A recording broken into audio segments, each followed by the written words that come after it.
Hello and welcome to the channel Other Tongues. In this video we will discuss the Thai consonant R. This is part of a series of videos to help you learn Thai. You will find the link to the playlist in the description. The Thai consonant R sounds like an R at the beginning of a syllable. R. In informal speech, it can sound like an L. At the end of a syllable, R sounds like an N. The accompanying word r means boat. R is a low-place consonant and a sonorant final consonant. This is how R is written. Important here is to start by drawing the circle at the bottom of the letter in the anti-clockwise direction. If you then follow the illustration here, you should not have any problems writing R from beginning to the end without raising the pen.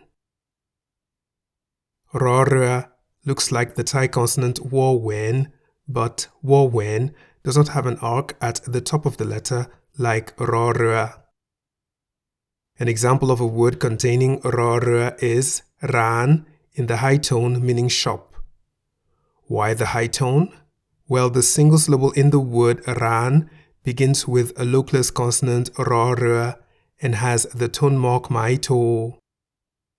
There is also Han in the rising tone meaning to divide.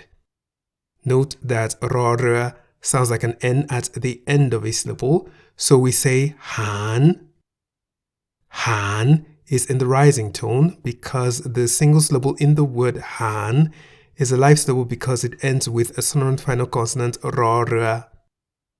Han begins with a high-class consonant Ho-Heb. Therefore, based on the tone rules for a live syllable, Han is in the rising tone.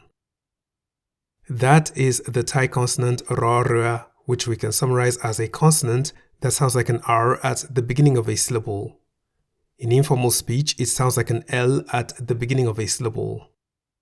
R sounds like an N at the end of a syllable. It is a low-class consonant and a sonorant final consonant. The accompanying word R means boat. R is written like this and looks like the Thai consonant Warwen.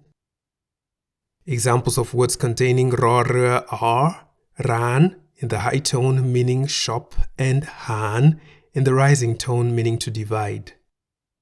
I hope this video was helpful. References to resources are in the description. You can write your questions and comments in the comment section below. Until next time, it's goodbye.